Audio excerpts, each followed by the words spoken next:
Welcome back, ladies and gentlemen, and good morning. My name is Min Kim. I don't look like it, but I'm actually German. Every time when I'm in Israel and they ask me like where I'm from and I say Germany, they are like, oh, this is how the new Germans look like today. But I was a partner in a venture capital fund here in Berlin, specialized in digital health. We invested 500K to 5 million euros. I led the analyst team there, and I saw over 3,000 digital health startups. I'm writing for TechCrunch for digital health in my free time, and I joined Allianz in November. They announced actually in November on the Capital Markets Day that they will set up a new tech fund with the amount of 430 million, and today I'm helping them to set up the fund. But today I'm going to talk about digital health trends in venture capital. And I think there are a lot of investors here in the room where you can see some of the names or phrases, keywords that are familiar, like telemedicine and genomics. Why is this space so interesting? The market size is projected to be 233 billion. Today, we are only at 136 billion. That means in the next 3 years, it will double. And a lot of venture capital funds have seen this before, and that's why the venture capital volume tripled in size since 2013. According to Startup Health, last year was a record year, 8.1 billion in venture capital. When you look at in the last 15 months, what are the hottest deals, you can see they are ranging between 900 million and 500 million, are in the space of big data and patient experience. But what is the fuss or buzz all about? And if I can break it down to you, it's basically improving income while reducing cost for patients and provider. And when we look actually how we can improve the outcome, we have to look at the diagnosis. And when you think about it, 100 years ago, the doctor used their hands to diagnose you. 25 years ago, we started to use stethoscopes, tools. Today, with the help of digital solutions like IBM Watson or Symptoma, the doctor can diagnose you more precisely. But the foundation of these digital solutions is healthcare information that has to be digitalized. This is healthcare data. This is why we see 48% year-on-year growth on healthcare data. And when we take a closer look into it, if you think about it, in the 1950s, it took 50 years to double the medical knowledge. In 2010, it was only 3.5 years. So on the one hand, you have this medical knowledge that is growing fast. And on the other hand, you have all these Fitbits.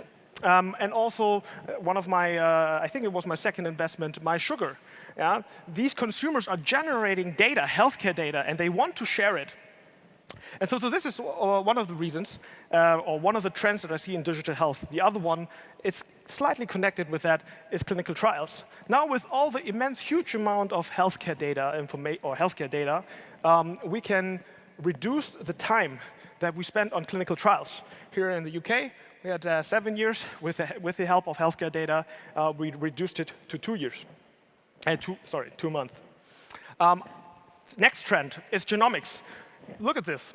So in 2000, sequencing one genome costed $100 million. And today, it only costs 1,000 euros.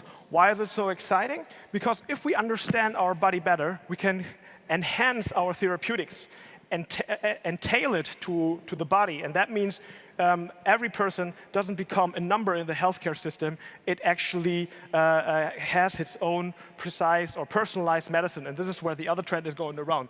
The last slide, what I want to finish it, there are some investors here that are saying like, oh, healthcare is so slow. It took 46 years that electricity reached 25% of the population. Internet only reached 7 years. I don't say that digital health will take 2 years, but certainly not 46. So since there are a lot of tech investors here, I want to take a closer look into one field, and this is health data. Yeah? And I want to welcome Jama Nateqi on stage. He's the CEO of Symptoma. It's one of the hottest healthcare data startups here in Europe. And please give him a warm welcome.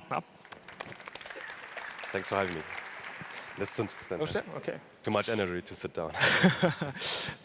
Welcome, man. So where do you see actually the opportunities in health data?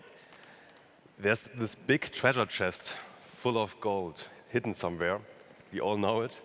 But it's the first one who arrives there will probably take it all. However, healthcare data is extremely chaotic. It's like crude oil. You have to first refine it and understand it, and only then the patients can benefit from it. Sorry, so we know each other for a longer time. What are you actually doing? So I'm a medical doctor and founder of a deep data company analyzing healthcare data. Okay, just for the understanding, deep data, could you specify a little bit?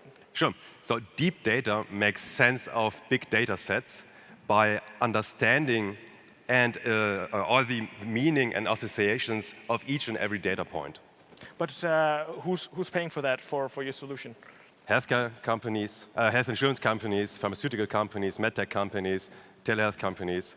We are already operating at a profit in the first stage. Yeah. Oh, wow. And because I would think that B2B enterprises are a little bit hesitant, when it comes to cooperating with startups like you.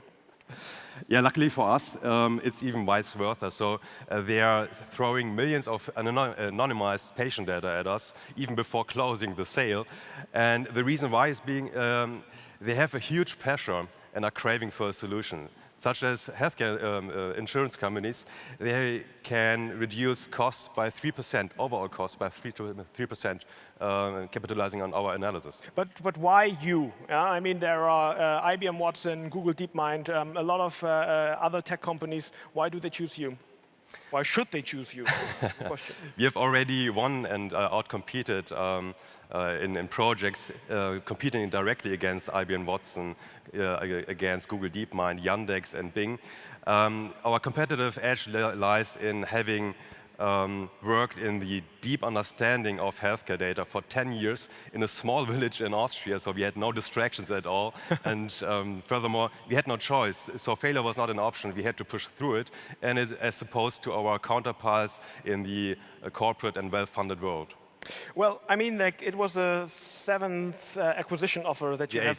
8th, okay, from your clients, basically. So I was just curious, how do you deal with this? Yeah, that's an awkward situation because you have to say no, but you want to work with them. It's basically like asking a girl out that you work with, and she says no, and you have to see her every day. I mean, yeah, it can be tricky, but the growth potential is much bigger than any company could pay as of now, and they are welcome to join our company when we have the IPO. So. But putting these offers on hold, do you believe that Symptoma can reach a valuation over 1 billion? Yes, absolutely. We are addressing a huge problem in a global market with no other sustainable solutions as of now. Well, thank you very much, Jama. I hope to see you on stage here at NOAH in the next few years. And thank you very much for listening to us, ladies and gentlemen. Thanks for having me.